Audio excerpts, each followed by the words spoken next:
याला एक safety pin आहे, दिसते का पिन? ही पिन काढल्याशिवाय याचं ऑपरेशन करणार नाही. माझं स्विच गेअर आहे, तो दाबला जाणार नाही गेअर. ठीक आहे, लॉक आहे.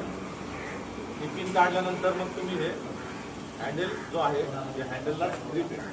ठीक आहे, तर जे जे दाबले एक दिशा पण राहते. ठीक आहे, ते बघितलं का?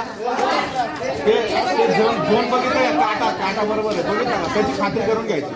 ठीक आहे, सेफ्टी पिन काढायची, लगेच दाबू नका.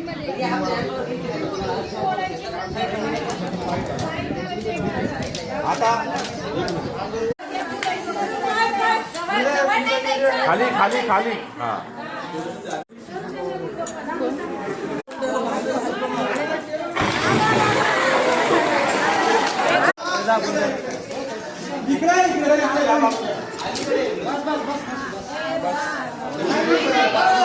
पूर्ण भिजवा.